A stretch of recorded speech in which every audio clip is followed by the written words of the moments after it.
Ia bukan ulama, bukan jenderal, bahkan bukan sosok penting ketika namanya pertama kali muncul.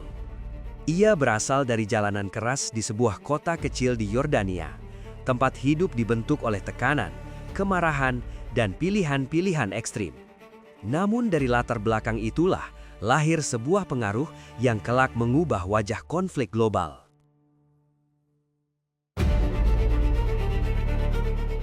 Kekerasan yang terorganisir, propaganda ketakutan, dan konflik sektarian, semua bukan muncul secara tiba-tiba. Ini adalah jejak dari satu nama yang jarang dibahas secara utuh. Abu Musab al-Zarqawi. Dan jauh sebelum dunia mengenal ISIS, ada satu pria yang lebih dulu membuka jalan gelap itu.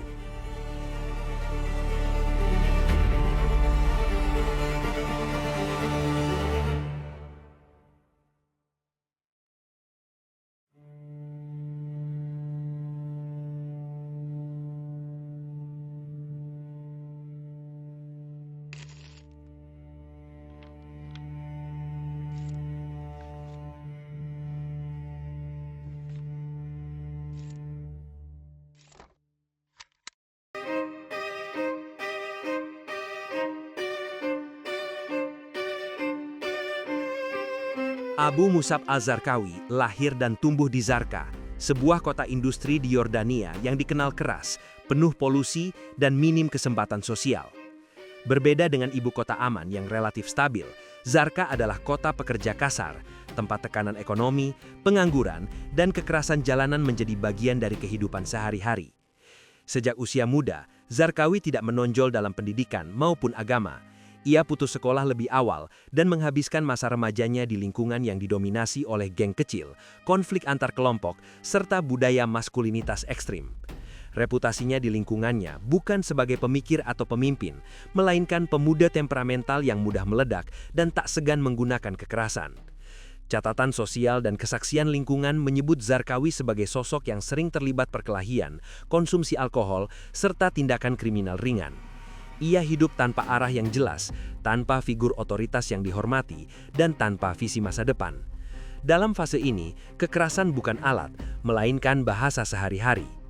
Lingkungan Zarqa membentuk satu pola penting dalam kepribadiannya. Siapa yang paling ditakuti, dialah yang berkuasa. Konsep ini tertanam jauh sebelum ia mengenal ideologi apapun. Bagi Zarqawi muda, dominasi fisik adalah satu-satunya cara bertahan dan mendapatkan pengakuan. Ia tidak belajar bernegosiasi, tidak terbiasa dengan kompromi, dan tidak mengenal empati sosial. Berbeda dengan banyak tokoh ekstrim lain yang tumbuh dari ruang kajian atau institusi keagamaan, Zarqawi lahir dari jalanan. Amarahnya tidak berasal dari doktrin, melainkan dari rasa inferioritas, kegagalan sosial, dan kebutuhan untuk diakui melalui ketakutan. Inilah fondasi terpenting dalam memahami Zarqawi. Sebelum menjadi simbol ekstremisme global, ia adalah produk dari lingkungan brutal yang mengajarkan bahwa kekuatan hanya dihormati jika disertai kekerasan. Apa yang kelak ia lakukan di panggung dunia bukanlah perubahan kepribadian, melainkan ekskavasi dari karakter yang telah terbentuk sejak masa mudanya.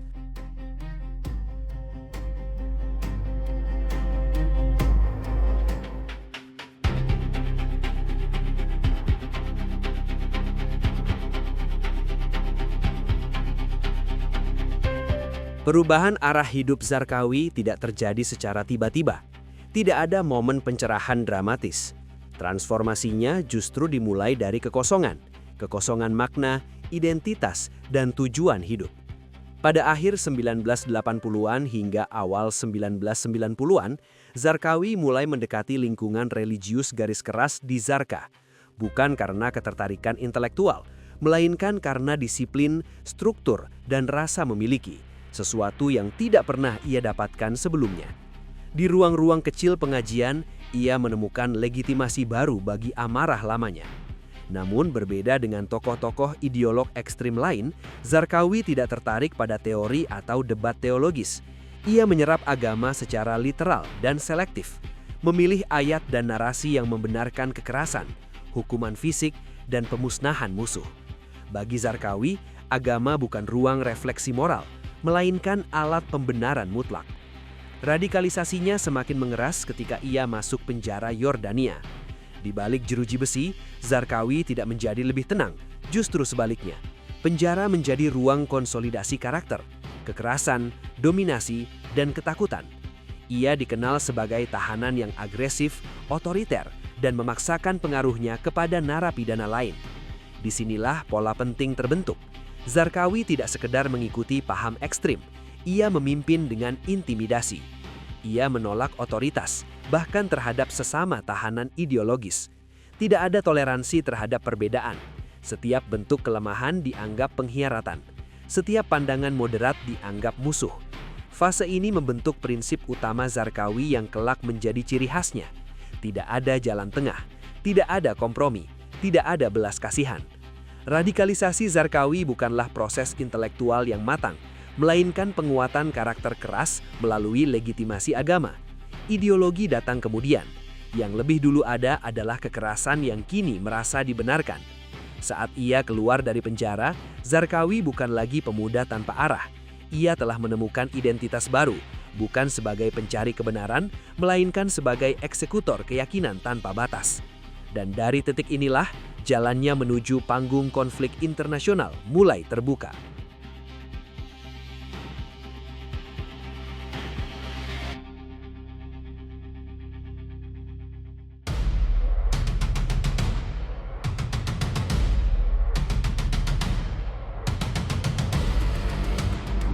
Setelah keluar dari penjara, Zarqawi tidak kembali ke kehidupan sipil. Dunia yang ia tinggalkan sudah tidak relevan baginya. Ia kini membawa identitas baru, bukan sebagai warga negara, bukan pula sebagai aktivis dakwah, melainkan sebagai pejuang yang mencari medan tempur.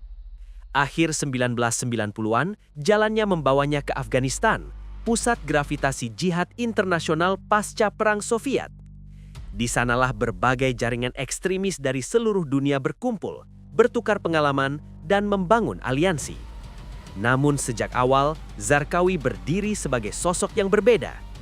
Ia memang bertemu dengan Osama bin Laden dan lingkaran Al-Qaeda, namun hubungan itu tidak pernah sepenuhnya menyatu. Jika Al-Qaeda berfokus pada musuh jauh, Amerika Serikat dan sekutunya, Zarqawi justru terobsesi pada musuh dekat, kelompok yang ia anggap menyimpang, sesat, dan pantas dimusnahkan, terutama dari kalangan Muslim sendiri. Perbedaan ini bukan sekadar strategi, melainkan perbedaan watak dan visi kekerasan. Di kamp-kamp pelatihan Afghanistan, Zarqawi dikenal keras, tidak sabar, dan sulit dikendalikan. Ia tidak tertarik membangun struktur global yang rapi. Ia ingin aksi langsung, cepat, dan brutal. Baginya, teror bukan alat tekanan politik. Teror adalah pesan itu sendiri. Ketika tekanan internasional meningkat dan Afghanistan tak lagi aman, Zarqawi berkindah. Ia membangun jaringan sendiri di wilayah perbatasan, bergerak dari Afghanistan ke Iran, lalu ke Irak dan Levan. Pergerakan ini tidak dilakukan dengan pasukan besar, melainkan sel-sel kecil yang fleksibel, fanatik, dan sangat loyal secara personal. Tahun-tahun ini menjadi fase krusial. Zarqawi belajar bahwa kekacauan adalah peluang. Ia memahami satu hal penting, negara yang runtuh, konflik sektarian dan kekosongan kekuasaan adalah bahan paling sempurna bagi ideologinya. Dan ketika Amerika Serikat menginvasi Irak pada 2003, peluang itu akhirnya terbuka lebar. Irak bukan sekadar medan perang baru. Bagi Zarqawi, Irak adalah kanvas kekerasan tanpa batas. Ia masuk ke negara itu bukan untuk membebaskannya, tetapi untuk memecahnya. Ia memanfaatkan ketegangan Sunni Syiah, menyerang tempat ibadah, pasar, dan warga sipil. Setiap ledakan dirancang bukan hanya untuk membunuh, tetapi untuk memicu balasan, dendam, dan siklus darah yang tidak berujung. Di titik ini, Zarqawi tidak lagi sekadar militan. Ia telah menjadi arsitek kekacauan sektarian. Metodenya ekstrim bahkan bagi sesama kelompok jihad. Pemenggalan direkam dan disebarkan. Kekerasan dipertontonkan sebagai alat propaganda.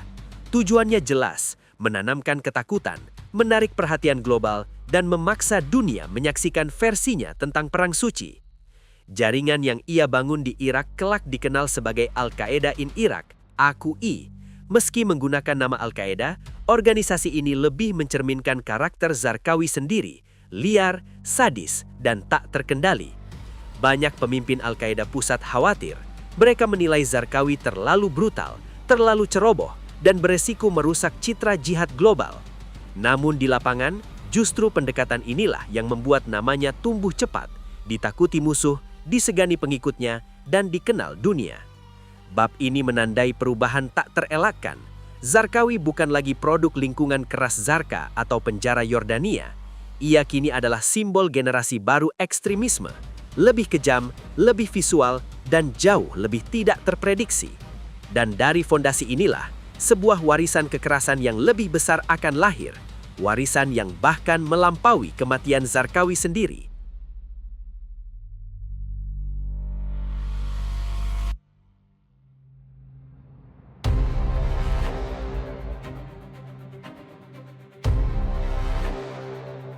Memasuki tahun 2004, nama Abu Musab al-Zarqawi berubah menjadi simbol teror global.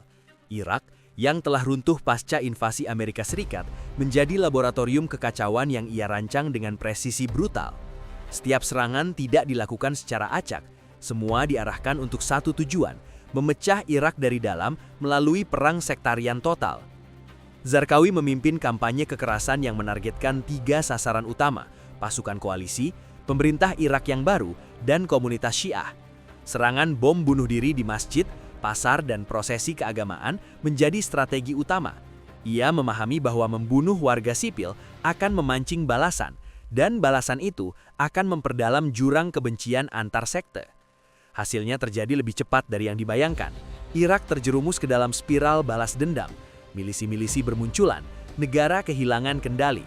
Dalam kekacauan inilah, jaringan Zarqawi tumbuh subur, merekrut pemuda-pemuda yang marah, putus asa, dan mencari identitas. Pada periode ini pula, Zarqawi menguasai medan propaganda modern. Video pemenggalan sandera asing disebarkan secara luas.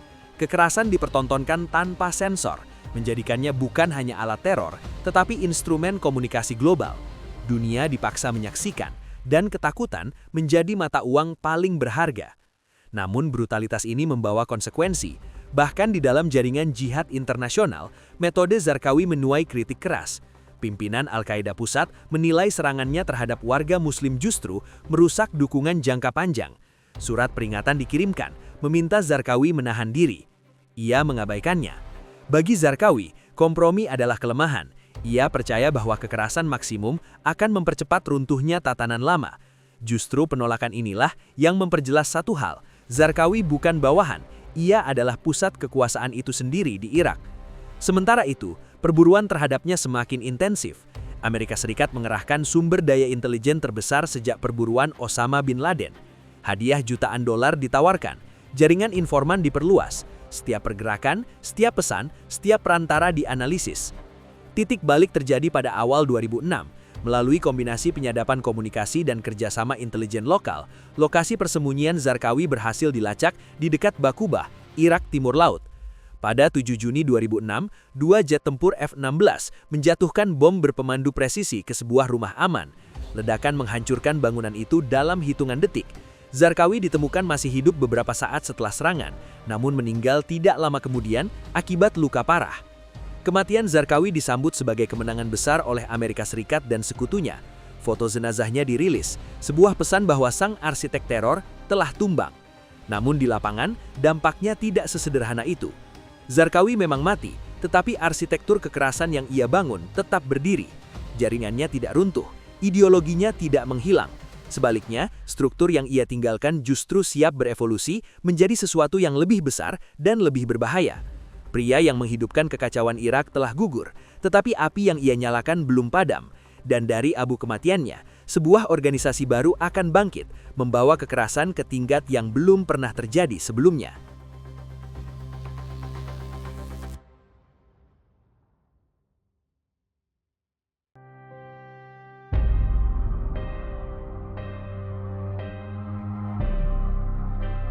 Kematian Abu Musab al-Zarqawi pada Juni 2006 menandai akhir seorang tokoh.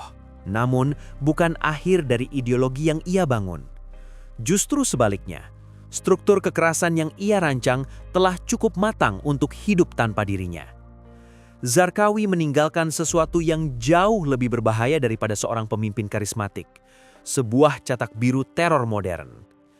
Pasca kematiannya, kelompok yang ia dirikan mengalami transisi cepat. Kepemimpinan diambil alih oleh Abu Ayyub al-Masri, lalu bertransformasi menjadi Islamic State of Iraq, ISI.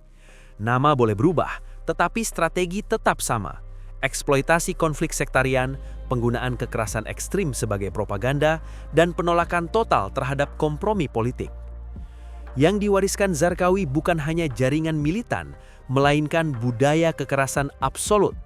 Pemenggalan, bom bunuh diri massal, dan serangan terhadap warga sipil telah dinormalisasi sebagai alat perjuangan. Inilah fondasi yang kelak membuat ISIS tampil jauh lebih brutal dibandingkan pendahulunya, bahkan melampaui Al-Qaeda sendiri. Kekacauan politik Irak pasca penarikan pasukan AS ditambah marginalisasi komunitas Sunni menciptakan ruang sempurna bagi kebangkitan organisasi ini. Dari kelompok bawah tanah, mereka berubah menjadi kekuatan teritorial.